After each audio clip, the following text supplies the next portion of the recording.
So hello my dear YouTube friend, मेरा नाम है हरिदास और आप देख रहे हो technical Haridas YouTube channel. So friend, आज इस वीडियो में हम लोग जानेंगे हमारा जो एसडी कार्ड है और पेन ड्राइव है इसको हम कैसे फॉर्मेट करें।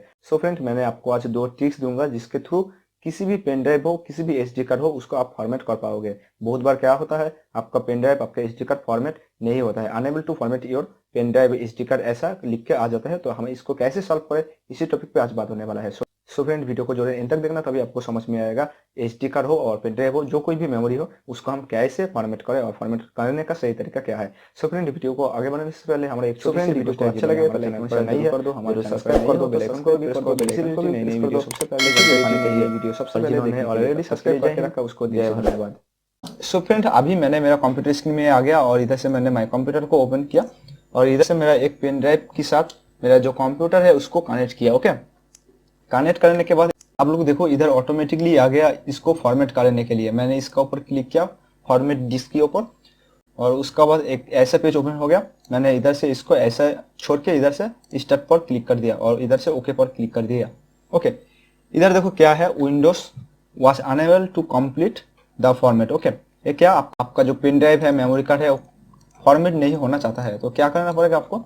सबसे पहले आपका कीबोर्ड से विंडोज प्लस आर बटन को प्रेस करना पड़ेगा और इधर सीएमडी टाइप करके ओके पर क्लिक करना पड़ेगा। ओके, और इधर से आपको टाइप करना पड़ेगा डिस्क पर, DISKPART, उसके बाद इंटर, सॉरी इधर डबल आर हो गया, DISKPART। ओके, मैंने इंटर प्रेस किया और उसके बाद ES पर क्लिक किया और मेरा सामने से एक ऐसा पेज ओपन हो गया और इधर आपको जो लिखना है वो है list disk. Okay, LIST space और उसके बाद DISK। ओके, मैंने इंटर प्रेस किया और इधर देखो मेरा जो हार्ड डिस्क है वो दो हार्ड डिस्क शो कर गया और मेरा जो पेन ड्राइव है वो इधर शो हो गया, जैसे कि 7580 MB। ओके, इसका मतलब है मेरा 8 GB का एक पेन ड्राइव है, ये ओपन नहीं हो रहा है और फॉर्मेट नहीं हो रहा है। इधर से आपको क्या करना पड़ेगा, इधर लिखना पड़ेगा select disk. Okay, SELECT space DISK और इधर देखो डिस्क 2 है। ओके, आपको 2 लिखना है।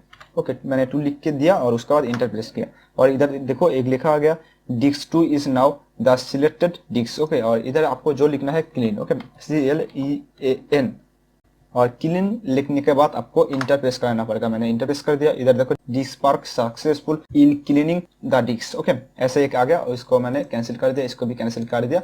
उसके बाद आपको माई कंप्यूटर को ऊपर राइट क्लिक करना पड़ेगा और इधर से मैनेज के ऊपर क्लिक करना पड़ेगा। आपको सबसे पहले करना ही करना पड़ेगा। ओके, और इसका ऊपर क्लिक करने के साथ ही साथ आपका जो मैनेजमेंट जो पेज है वो ओपन हो जाएगा। सो फ्रेंड, उसके बाद देखो ये ऑटोमेटिकली एक ऐसा पेज ओपन हो जाएगा और इधर से आपको जो करना है डिस्क मैनेजमेंट जो है इसको सिलेक्ट करना पड़ेगा। मैंने इसका ऊपर क्लिक कर दिया। ओके, क्लिक करने के बाद मेरा जो जितने हार्ड डिस्क है वो इधर शो हो गया। ओके, और इधर से मैंने मेरा जो 8 GB है इसको सिलेक्ट किया। इधर देखो ये है अनलोकेटेड। ओके, इसको आपको क्या करना पड़ेगा, राइट क्लिक करना पड़ेगा इसका ऊपर और इधर से न्यू सिंपल वॉल्यूम का ऊपर क्लिक करना पड़ेगा और इधर से next next next next finish के ऊपर आपको क्लिक कर देना पड़ेगा। ओके ओके, ये इधर आपको थोड़ा सा लोडिंग होगा। लोडिंग होने के बाद आपका जो फोल्डर है ये ऑटोमेटिकली गायब हो जाएगा और इधर से वो ऑटोमेटिकली ओपन हो जाएगा ऐसा करके। ओके, इधर देखो ये ऑटोमेटिकली ओपन हो गया। आप चाहो तो इसको ओपन कर पाओगे और इधर से आप इसको फॉर्मेट कर पाओगे। ओके, ये हो गया आपका फॉर्मेट। स्टार्ट पर क्लिक किया, ओके पर क्लिक किया। तो फ्रेंड, अभी देखो मेरा जो एसडी कार्ड है वो मेरा फॉर्मेट हो गया। Okay, format completed. तो फ्रेंड, इसी तरह आप आपका किसी भी पेन ड्राइव को, किसी भी एसडी कार्ड को रिपेयरिंग कर पाओगे और फॉर्मेट कर पाओगे। सो फ्रेंड, वीडियो को अच्छा लगे तो लाइक कमेंट शेयर जरूर कर दो, हमारे चैनल पर नए हो तो सब्सक्राइब भी कर दो, बेल आइकन को भी प्रेस कर दो इसी रिलेटेड नई वीडियो सबसे पहले देखने के लिए। तब तक के लिए जय हिंद, जय भारत।